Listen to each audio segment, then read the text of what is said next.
소돔과 고모라라는 제목으로 여러분과 말씀을 나누겠습니다.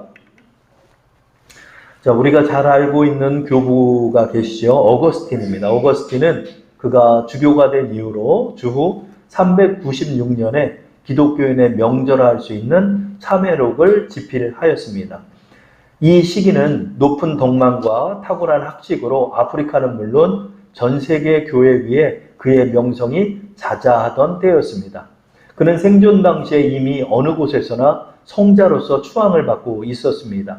그런데 바로 이런 때에 그는 자신의 죄가를 낱낱이 기재한 참회록을 집필한 것입니다. 그의 글을 엮어 쓴 성 포시디우스 주교는 그가 이런 글을 쓴 이유로 이렇게 말했습니다. 사람들이 생각하는 것처럼 자신은 절대로 위대한 사람이 아니라는 것을 밝히기 위해 집필했다라고 전하였습니다. 성 어거스틴은 인간은 모태로부터 죄인이기에 죄를 범할 수밖에 없다고 하였습니다. 죄를 범하여 죄인이 된 것이 아니라 죄인이기에 죄를 범할 수밖에 없다고 한 것입니다. 어거스틴이 발견한 자신의 모습은 어떤 모습이었을까요? 인간의 죄성과 죄악을 보았을 것입니다. 성자로 추앙받기까지 한 그 사람이 뭘 그렇게 죄를 지었다고 참회록을 집필했을까요? 그는 인간 본연의 죄성을 바라봤을 것입니다. 그리고 그 죄악을 사면하시는 주님의 은혜를 보았던 것입니다. 사람들은 말합니다. 어떻게 사랑의 하나님이 인간을 지옥에 보낼 수 있는가? 지옥은 인간의 영원한 사형에 해당하는 형벌의 집행 장소라 할 수 있습니다. 지옥의 처분을 받은 사람은 영원의 사형에 해당하는 형벌을 받은 사람이라 할 수 있는 것입니다. 사람들은 또 말합니다. 내가 뭘 그렇게 죄를 지었다고 우리를 지옥에 하나님이 던질 수 있습니까? 나는 그 사실을 믿지 않겠습니다. 라고 말합니다. 우리는 생각해 보아야 합니다. 하나님이 공의로운 재판관이라면 사람의 죄가를 명명백백하게 밝혀서 그에 상응하는 심판을 내려야 한다는 것입니다. 그런 공의로운 전능자가 사형에 해당하는 형벌을 선고한다면 그만큼의 죄가 발견됐기 때문이라 할 수 있는 것입니다. 우리는 기억해야 합니다. 세상에서도 사형을 받은 사람은 가장 흉악한 범죄자라는 것입니다. 하나님의 최후의 심판에서 사형에 해당하는 형벌인 지옥의 판결을 받는다면 그도 그에 상응하는 범죄가 드러났기 때문이라 할 수 있는 것입니다. 단지 예수를 믿지 않은 괘씸죄 때문에 하나님께서 인간을 지옥에 던지는 것이 아니라 그가 사형을 받을 만한 죄를 범했기 때문에 사형에 해당하는 처분을 받는다는 것입니다. 하나님께서는 예수를 믿지 않기 때문에 그렇게 우리를 기분 나쁜 마음으로 지옥에 던지는 것이 아닙니다. 그만큼 범죄했기 때문이라는 것입니다. 그렇다면 우리가 사형에 해당하는 죄를 범하며 살아가고 있다는 말이 되는데 정말 그럴까요? 사형에 해당하는 극악한 죄가 우리 안에 있으며 실제로 범행을 일삼고 있다는 것입니다. 저는 오늘 구약의 모델을 통해서 하나님의 심판을 받은 자들의 면면을 살펴보며 우리 안을 들여다보고자 합니다. 내가 그렇게 사형을 받을 만한 죄를 저질렀단 말인가? 내가 그렇게 사형을 받을 만한 죄가 내 안에 있단 말인가? 구약에 두 가지의 모델이 있죠. 그것은 바로 하나님의 심판을 받은 노아의 홍수 사건과 두 번째로 소돔과 고모라의 사건일 것입니다. 이 두 사건은 하나님의 심판을 받은 자들입니다. 그들은 어떤 자들이었기에 하나님의 심판을 받되 사형에 해당하는 심판을 받았을까요? 저는 오늘 여러분과 소돔을 살펴보려 합니다. 하나님께서는 천사 둘을 사람으로 변화시키셔서 소돔 땅에 보내셨습니다.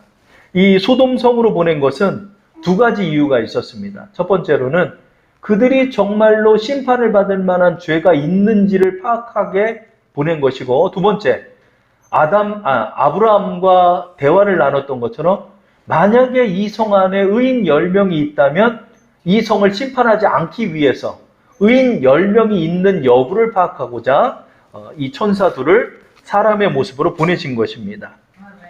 소돔으로 하나님께서 보낸 그 목적이 창세기 19장 13절 오늘의 본문에 정확히 담겨 있죠. 우리 한번 읽어볼까요? 그들에 대한 부르짖음이 여호와 앞에 크므로 여호와께서 이곳을 멸하시려고 우리를 보내셨나니 우리가 멸하리라. 그들의 죄가 하늘에 사무쳤고 그들을 멸하시려 진노의 천사를 보내신 것입니다. 천사들은 청년의 모습으로 소돔성에 들어섰습니다.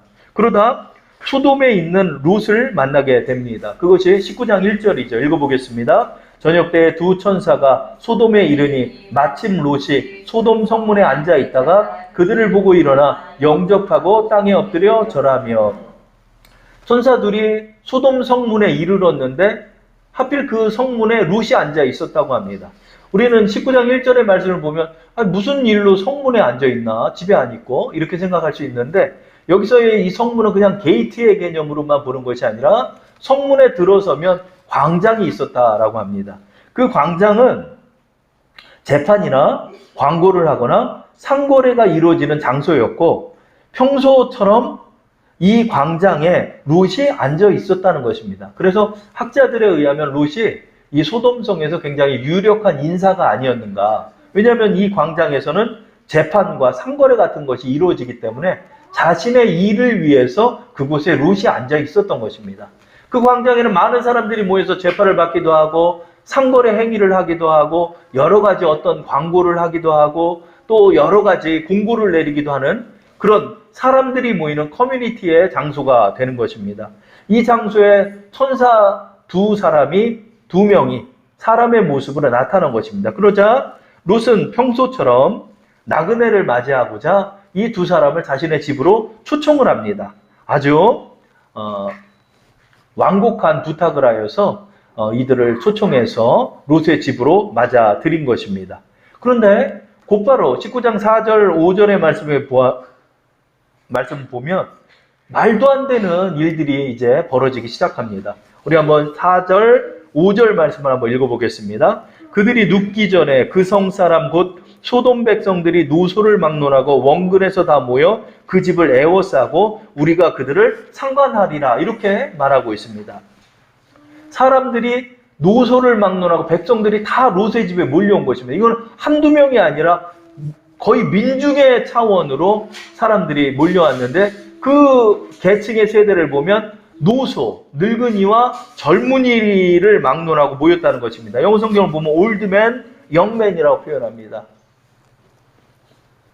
이들이 몰려와서 우리가 그들을 상관하리라. 이 상관이라는 표현은 정중한 표현이라 할 수 있는데 이것을 공동번역서를 보면 아주 노골적으로 표현하고 있습니다. 우리가 그들과 재미 좀 보게 끌어내라, 이렇게 번역한 것입니다. 상관이라는 건 have sex with them.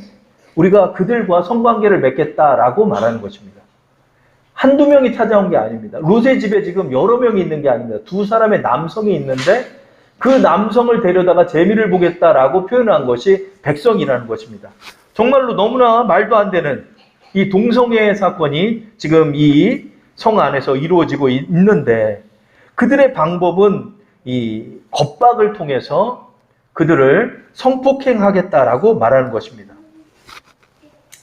더군다나 대상은 이성이 아니라 동성입니다. 그리고 그 대상은 집단입니다. 이 말도 안 되는 사건이 이 소돔성에서 지금 일어난 것입니다. 그렇다면 그들은 왜 많은 남성들이 있었을 텐데 하필 롯의 집까지 찾아가서 이 두 남성을 끌어내라라고 말했을까요? 아마 이들이 이 두 사람을 만나게 된 장소는 그 게이트, 성문의 광장에서 이 두 사람을 맞이하는 롯을 그들이 목격했을 것입니다. 그들은 수군수군 대면서 이 두 남자를 노리고 롯의 집에 찾아온 것입니다. 그렇다면 왜 이 두 사람을 노렸을까요? 뉴페이스였기 때문인 것입니다. 뉴페이스. 이미 이 소돔성 안에는 서로 난잡한 성관계를 맺고 있는 동성애가 판을 치고 있었고 이성애뿐만 아니라 아주 문란한 사건들이 벌어지고 있었습니다.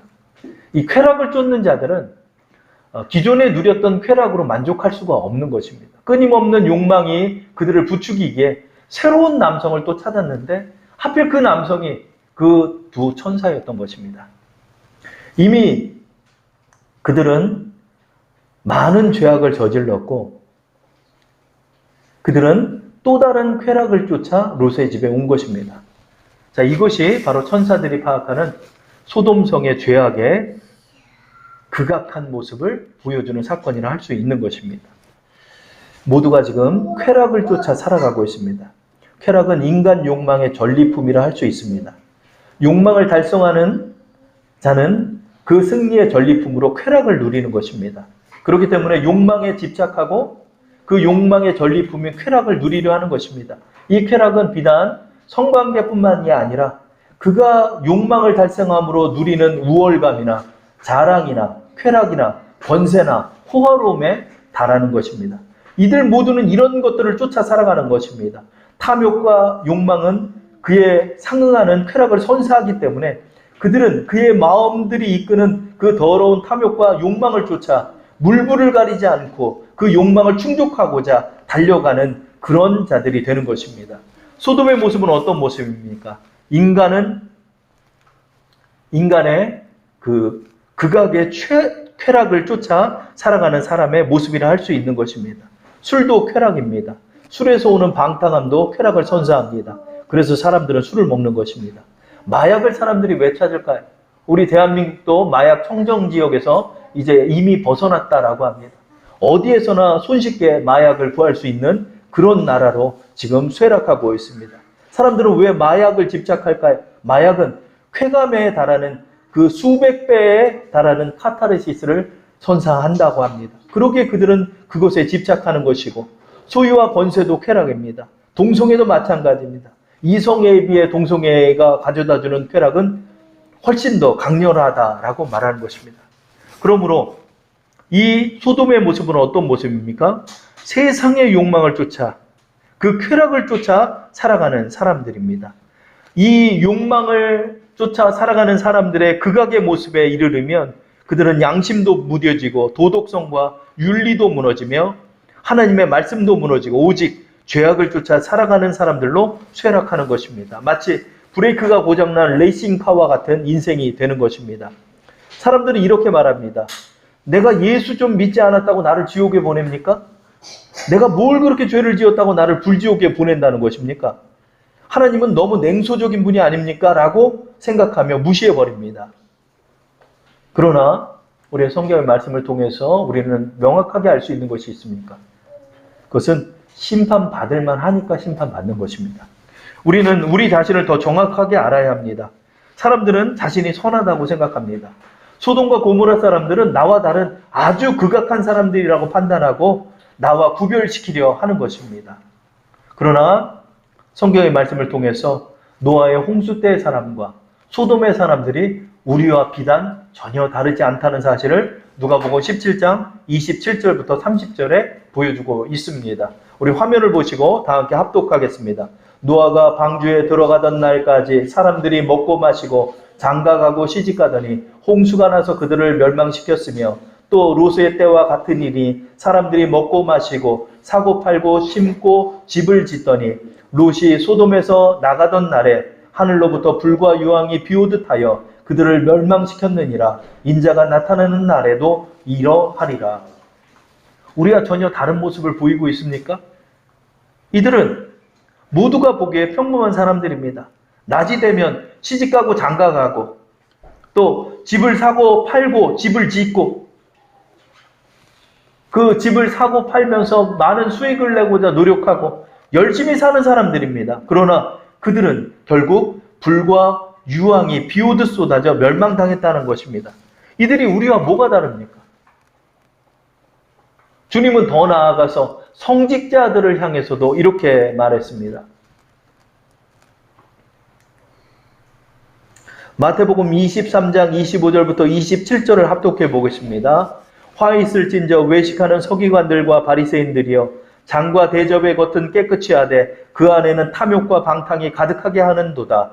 눈먼 바리새인이여 너는 먼저 안을 깨끗이 하라. 그리하면 겉도 깨끗하리라. 화 있을진저 외식하는 서기관들과 바리새인들이여 회칠한 무덤 같으니 겉으로는 아름답게 보이나 그 안에는 죽은 사람의 뼈와 모든 더러운 것이 가득하도다.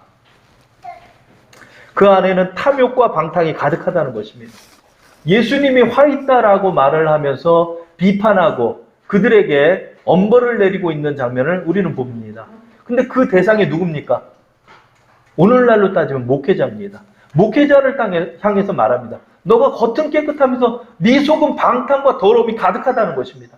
그 말이 뭡니까? 너도 지옥 간다는 얘기입니다. 소돔과 고모라 사람만 지옥 가는 것이 아니라 지금 시집가고 장가갔을 뿐이지만 하나님께서는 그 내면을 들여다보며 그들이 지금 무엇을 쫓고 있는지에 대해서 명확하게 말하는 것입니다. 여러분, 우리는 이 사실에 주목해야 합니다.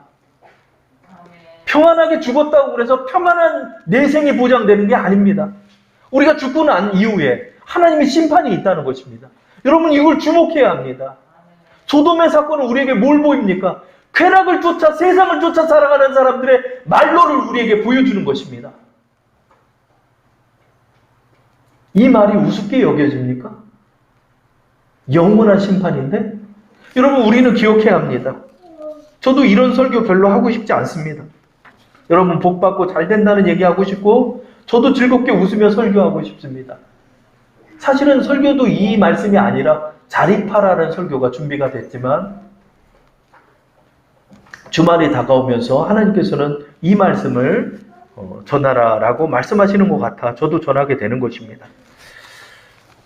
여러분, 우리는 우리 자신을 정확하게 봐야 합니다.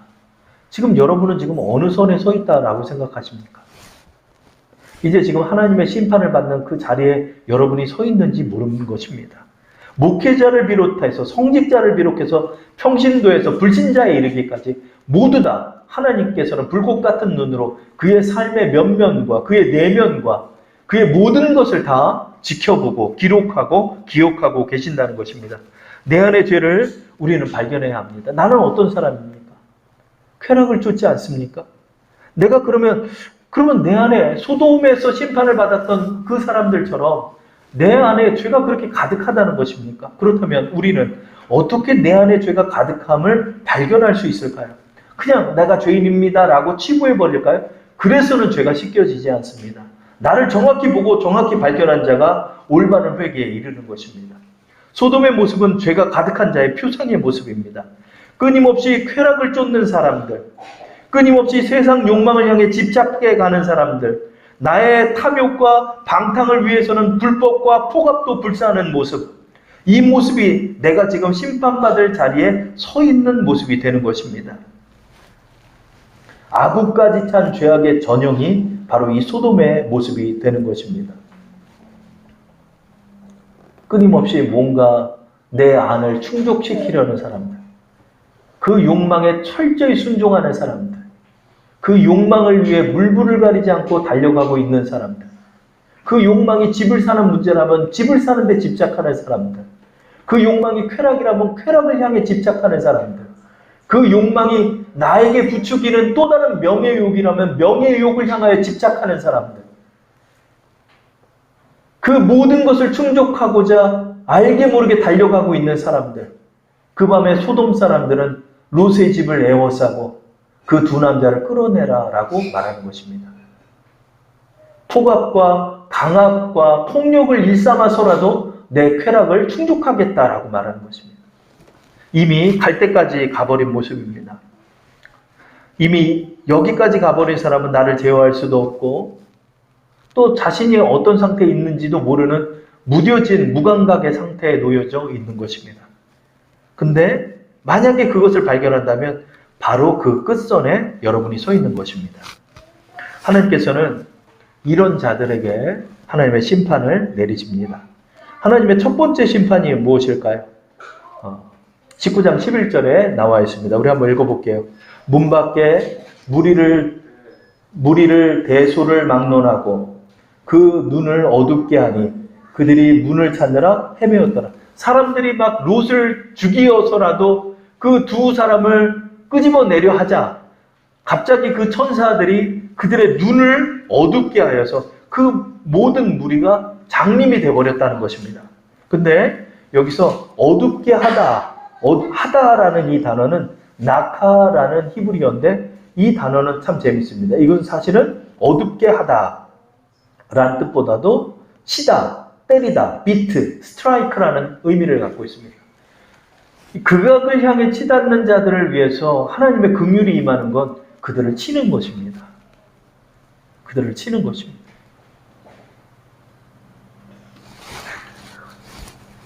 어젠가요? 한 목회자의 간증을 제가 들었는데 대학에 다 떨어지니까 엄마 권사님이 신학대를 가라고 그랬대요. 근데 자기가 그렇게 생각했대. 아, 대학 다 떨어졌는데 요 신학대학 요쪽에 갔다가 편입해가지고 다른 좋은 대학으로 가야 되겠다. 그래가지고 거기 들어가서 생활하고 내 마음은 온 마음이 콩밭에 가 있는 그런 가운데 갑자기 심정지가 임해서 4번의 심정지가 임해서 수시간 동안 인공호흡을 해서 겨우 목숨을 부지했다. 그리고 자기 자신을 돌아보게 됐는데 온전히 다 회복되면 좋을 것을 가슴 밑부분이 전부 다 마비가 되어서 거의 전신불구의 목회자의 생활을 하는 그의 간증을 제가 들었습니다.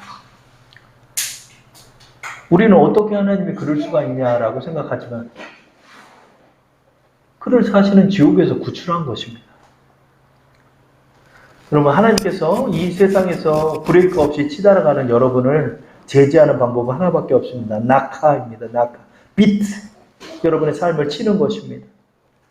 하나님께서 치시는 것은 우리의 삶과 관계되어 있습니다. 보통 고대 근동에서 강도나 도둑질을 한 사람은 손과 발을 자르고 간음죄의 경우는 눈을 상하게 하였다라고 합니다.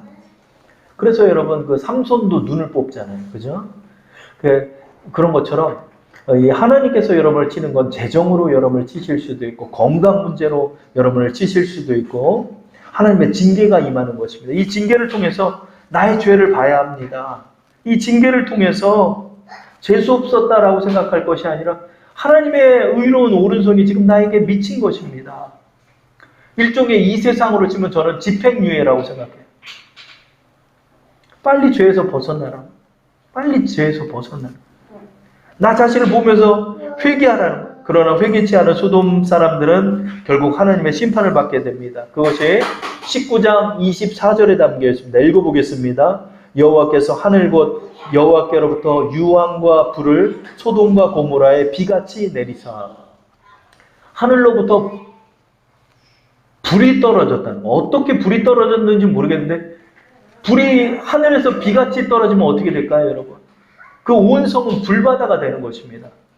그래서 지금도 소돔과 고모라 지역은 해수면보다 360여 미터나 땅으로 가라앉았다라고 합니다. 얼마나 아마 이것이 운석 같은 것이 떨어진 것이 아닌가라고 봐요. 운석이 이 대기권으로 들어오면 이게 불덩이가 돼버려요. 대기권에 의해서.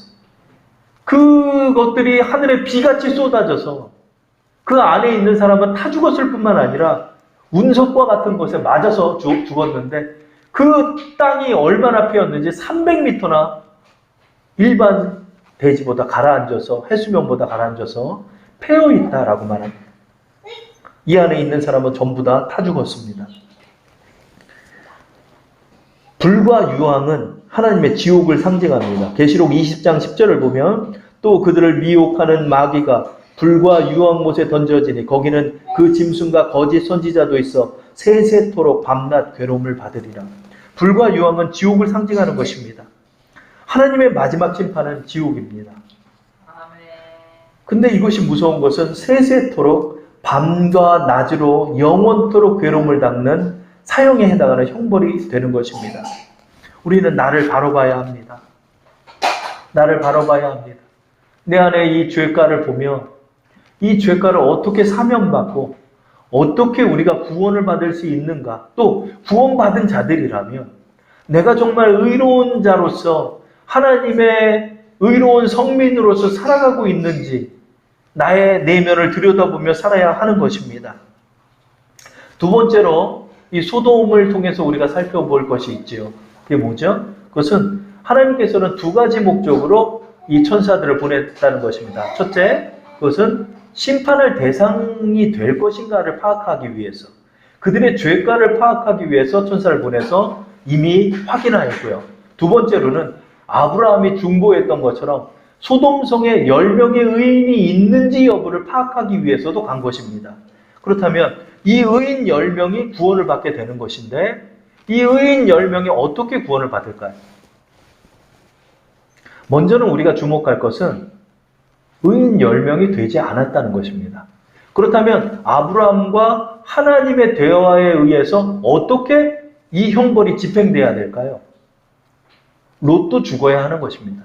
왜냐하면 10명이 채워지지 않았기 때문에 소돔성 안에 있는 사람은 모두 심판을 받아야 하는 것입니다.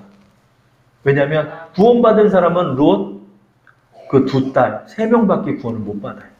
그러면 의인이 3명밖에 안 된다는 얘기니까 결국은 롯도 그 안에서 하나님의 심판을 받아야 할진데 하나님께서 롯에게 은혜를 더하시고 자비를 더해서 그를 급박하게 구원하여 주시는 걸 우리는 볼 수 있는 것입니다. 그렇다면 의인의 파악을 천사들이 어떻게 하는지를 우리 한번 살펴보겠습니다. 창세기 19장 14절 15절에 나와 있죠. 다 함께 읽어보겠습니다. 롯이 나가서 그 딸들과 결혼할 사이들에게 말하여 이르기를 여호와께서 이 성을 멸하실 터이니 너희는 일어나 이곳에서 떠나라 하되 그 사위들은 농담으로 여겼더라.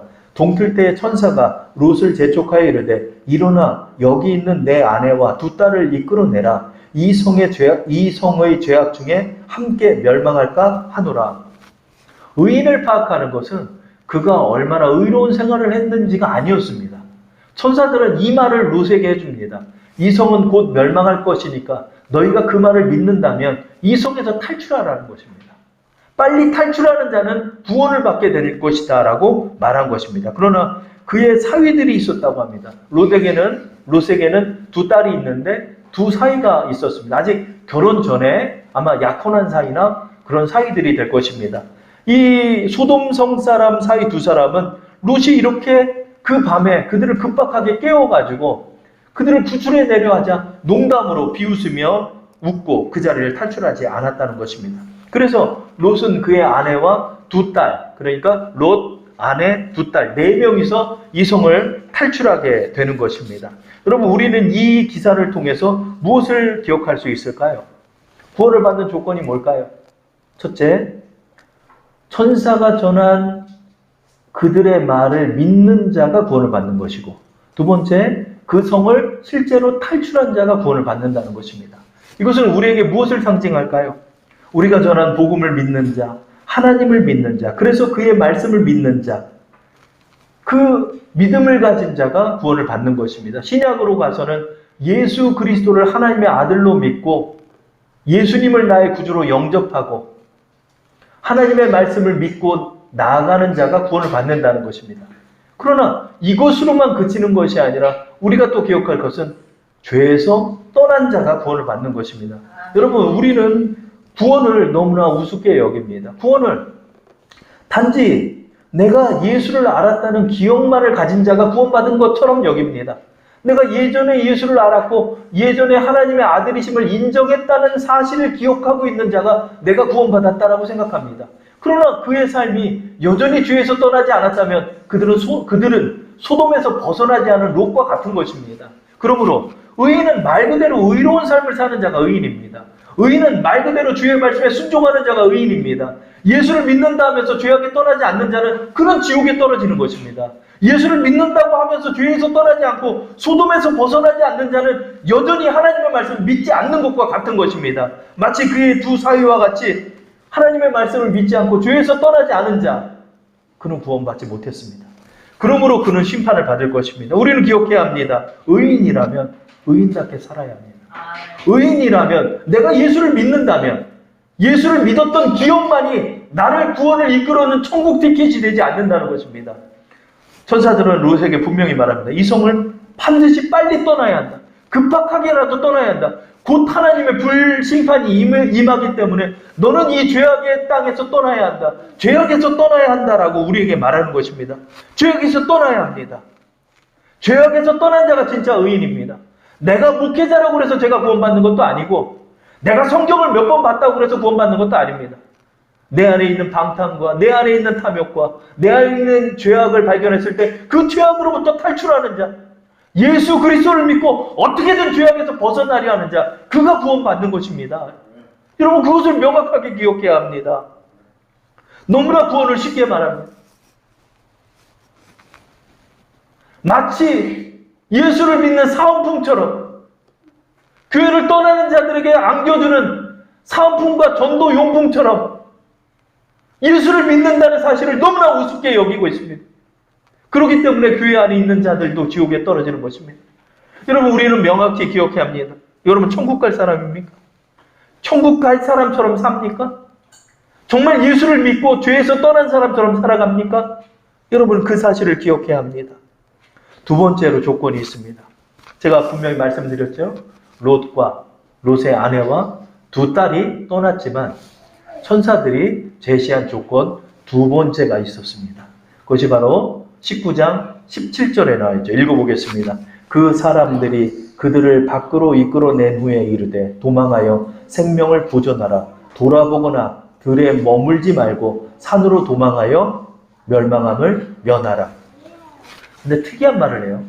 너 이 소돔성을 급박하게 탈출해서 생명을 보존해야 한다. 여기서 도망하다라는 단어는 히브리어로 말라트라는 단어인데 이것은 구원을 받다는 뜻이 있어요. 구원을 받아야 한다. 너 도망하는 자가 구원받는 것이다. 하나님의 말씀을 믿고 지금 이 땡볕 아래서 어디서 불이 떨어진다는 걸 누가 믿겠습니까? 그러나 그 말을 믿어서 정말로 이 소돔성을 도망친다면 그 말을 믿음으로 말미암아 너는 구원을 받을 것이다. 그러나 하나 더 있다.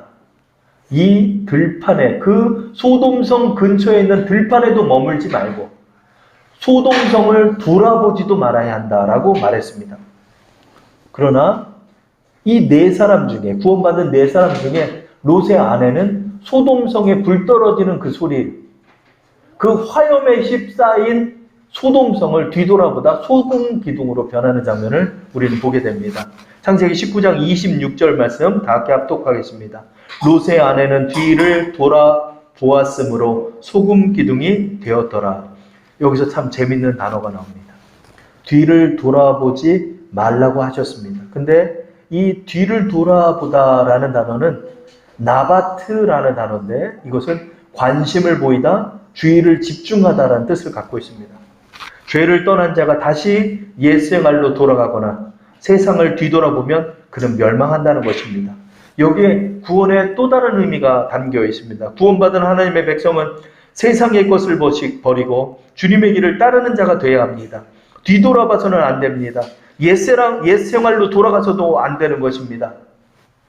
우리의 구원을 지키고 나가야 하는 것입니다. 끊임없이 세상과 싸우며 주의 말씀을 지키고자 순종하고 나를 쳐서 굴복하고 하나님의 말씀에 내 뜻을 꺾고 하나님의 말씀 앞에서 내 욕망을 십자가에 못 박아 버리며 끊임없이 회개하고 하나님의 말씀의 길을 따라 순종하는 자가 온전히 구원을 받는 것입니다. 그래서 소돔성에서 구원받은 사람은 세 사람밖에 없었습니다. 롯과 두 딸만 살아남았습니다. 여러분, 이 사건은 우리에게 무엇을 말할까요? 여러분, 우리는 우리 자신을 되돌아봐야 합니다. 이 사건 속에 누구도 여유롭게 생각할 수 있는 사람은 아무도 없습니다. 이 사건 속에서 나를 유추해보고 나를 정직하게 바라봐야 하는 것입니다. 나의 몸은 교회에 있지만 내 마음은 롯의 아내처럼 세상의 탐욕을 향해 집착하고 뒤돌아보고 아쉬워하고 그 욕망의 기억들을 다시금 되새기며 다시금 돌아가려 꿈틀꿈틀거리고 있지 않습니까? 끊임없이 세상 욕망을 향해 달려가고 있지 않습니까? 아직 기회가 없을 뿐이지 세상 욕망, 세상 쾌락과 세상의 낙이 나에게 주어진다면 그것을 쟁취하고자 달려갈 것이 아닙니까? 내 안에 불신으로 하나님의 심판을 안일하게 바라보는 소돔 사람과 같은 모습이 있지 않습니까? 나는 여기는 속하지 않을 거야. 나는 뭐 그렇게 죄가 없는 사람. 그러나 그의 삶을 들여다보면 다른 사람들과 똑같이 그 죄악에 진착하고 있고 그 죄악을 치달아가고 있고 그 죄악에 주의를 집중하고 있고 뒤돌아보고 있고 혹여는 떠나지 않고 은근히 즐기고 있고 그 생활 속에서 살아가고자 하는 욕망 속에 집착하고 있지 않습니까? 그렇다면 여러분도 하나님의 사형에 해당하는 판결에서 자유롭지 못할 것입니다. 우리는 구원의 의미를 다시 한번 되새겨봐야 합니다. 우리의 구원, 의인이 되었기 때문에, 예수님을 믿음으로 의인이 되었기 때문에 구원을 받지만, 의인인데 여전히 죄에 머물고 있다면 그의 의인은 가짜인 것입니다. 하나님께서는 냉엄한 하나님의 잣대를 통하여 여러분을 파악하고 있습니다. 예수를 알고 있었던 기억이 여러분을 구원하지 못합니다. 여러분의 삶이 여러분을 구원합니다. 여러분의 삶이 여러분의 구원을 증명하는 것입니다. 나의 삶이 하나님의 은혜 아래서 끊임없이 그 안에서 순종하고 끊임없이 하나님의 말씀을 따르며 그 길에 순종해 나갈 때 우리는 진정으로 하나님과 동행하며 롯과 같이 구출되는 백성이 되는 것입니다. 우리는 이 사실을 기억하며 우리가 받은 이 구원을 지키고 살아가야 하는 것입니다. 우리가 받은 이 구원을 하나님 앞에 감사하며 살아가야 하는 것입니다. 여러분, 우리도 소돔 사람들과 같이 사형에 해당하는 죄악이 우리 안에 가득한 것입니다. 예수를 통해 우리가 사면을 받았지만 끊임없이 꿈틀대고 있는 우리의 욕망을 끊임없이 세상을 향해 뒤돌아보고 싶어하는 롯의 아내의 마음처럼 우리 자신을 되돌아보면서 하나님을 향해 전진하고 순종해 나가는 우리 여러분 되기를 축원합니다.